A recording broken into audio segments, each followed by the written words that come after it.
ทีนี้เราลองมาดูโมเดลนะครับหรือว่า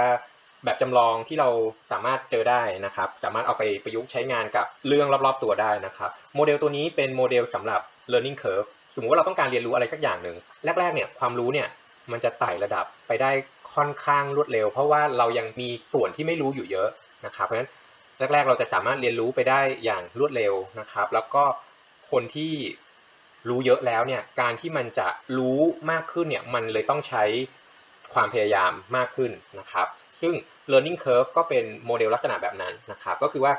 ถ้าแกน y เนี่ยเป็นเหมือนกับแกนของความรู้นะครับคือแรกๆเนี่ยรู้ได้อย่างเร็วมากเลยแต่พอผ่านไปสักพักหนึ่งมันเริ่มเรียนรู้ช้าลงช้าลงช้าลงช้าลงเรื่อยๆช้าลงเรื่อยๆลักษณะแบบนี้นะครับเพราะฉะนั้นสุดท้ายสุดแล้วเนี่ยเมื่อเวลาผ่านไปเรื่อยๆเนี่ยการเรียนรู้เนี่ยมันแทบจะเรียบแบนเป็นเส้นตรงไปเลยนะครับลักษณะแบบนี้คือเป็นโมเดลสำหรับ learning curve นะครับทีนี้โมเดลสำหรับ learning curve ถ้าเราเขียนเป็นสูตรแบบคณิตศาสตร์ทำยังไงนะครับ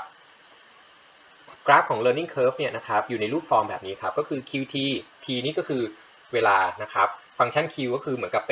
ป็น knowledge ก็คือเป็นความรู้นะครับ qt จะเท่ากับ b ลบ a คูณอยู่กับ e ยกกำลังลบ kt นะครับไอ้เจ้าตัวแปร b a k พวกนี้เป็นเลขบวกเท่านั้นนะครับเพราะฉะนั้นถ้าเกิดว่าจุดเริ่มต้นนะครับก็คือที่ t เท่ากับ0ถ้า t เท่ากับ0เราก็จะได้ q 0เป็น b ยกกำลัง a คูณกับ e ยกกำลัง0ถูกไหมครับซึ่งก็คือ b ลบ a นั่นเองเพราะฉะนั้นจุดตัดแกน y เนี่ยก็เลยอยู่ที่ b ลบ a นะครับแต่แน่นอนครับว่าความรู้ไม่มีติดลบเนาะเพราะฉะนั้นมันจะเริ่มต้นความรู้ของเราจากจุดหนึ่งนะครับแรกๆก็จะพุ่งเร็วหลังๆก็จะพุ่งช้าลงนะครับก็มาดูตัวอย่างอันนี้นะครับเป็นตัวอย่างที่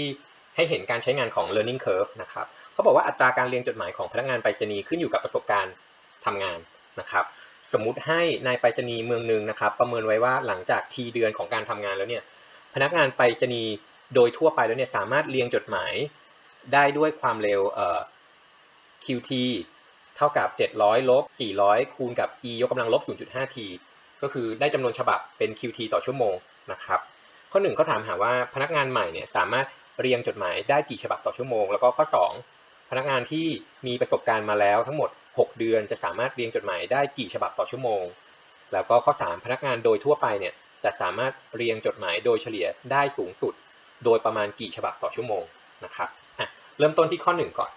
ข้อ1เขาถามหาพนักงานใหม่ก็คือไม่มีประสบการณ์เลยนะครับจะสามารถเรียงจดหมายได้กี่ฉบับต่อชั่วโมงเพราะฉะนั้นคำว่าพนักงานใหม่ก็คือเราสนใจที่เวลา t เท่ากับ0นะครับเพราะฉะนั้นเราหา q 0นะครับซึ่งก็เป็น700ลบกับ400 e ยกกำลังลบ 0.5 คูณกับ0นะครับก็คือ e กำลัง0นั่นเองเนาะก็คือเป็น700ลบ400เท่ากับ300ฉบับต่อชั่วโมงนะครับเพราะฉะนั้นพนักงานใหม่เนี่ยโดยทั่วๆไปแล้วก็น่าจะเรียงจดหมายได้ความเร็ว300ฉบับต่อชั่วโมงนะครับต่อมาข้อที่2ครับเขาถามหาว่าพนักงานที่มีประสบการณ์ทำงานมาแล้ว6เดือนจะสามารถเรียงจดหมายได้กี่ฉบับต่อชั่วโมงก็มีประสบการณ์มาแล้ว6เดือนนะครับซึ่งเพราะฉะนั้นสำหรับข้อ2นี้ก็คือที่ t เท่ากับ6นั่นเองนะครับ q 6ก็จะมีค่ากับ700ลบ400คูณอยู่กับ e ยกกำลังลบ 0.5 คูณกับ6ก็เป็น700ลบกับ400คูณอยู่กับ e ยกกำลังลบ3นะครับซึ่งมีค่าประมาณเป็น 0.0498 นะครับซึ่งก็จะเป็น680.09ฉบับต่อชั่วโมงนะครับเพราะฉะนั้นพนักงานที่ทำงานมาแล้ว6เดือนก็คาดหวังเอาไว้ว่าจะเรียนจดหมายได้680ฉบับต่อชั่วโมงนะครับแล้วก็สุดท้ายครับข้อ3เขาบอกว่าพนักงานไปรษณีย์โดยทั่วไปจะสามารถเรียนจดหมายได้สูงสุดโดยประมาณกี่ฉบับต่อชั่วโมงคำว่าสูงสุดเนี่ยก็คือจะต้องมาพร้อมกับประสบการณ์ทำงานที่มากเหลือแหละถูกไหมครับเพราะฉะนั้นข้อ3เนี่ยก็คือให้เราหาลิมิตของฟังก์ชัน qt นะครับเมื่อ t เนี่ยมีค่าเข้าใกล้ infinity นั่นเองนะครับเพราะฉะนั้นเราก็มาหาลิมิตของ700ลบกับ400คูณอยู่กับ e ยกกำลังลบ 0.5t เมื่อ t เข้าใกล้ infinity นะครับก็ลิมิตของ700ได้700แน่ๆนะครับ แล้วก็ลิมิตของไอ้เจ้าตัวนี้นะครับ e ยกกำลังลบ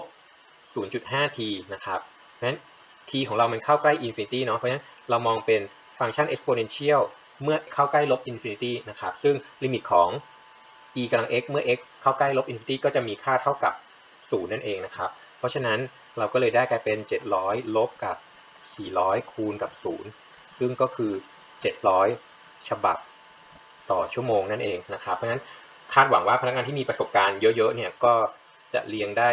อาจจะไม่ถึง700แต่ก็โอเคราวๆ700ฉบับต่อชั่วโมงนะครับ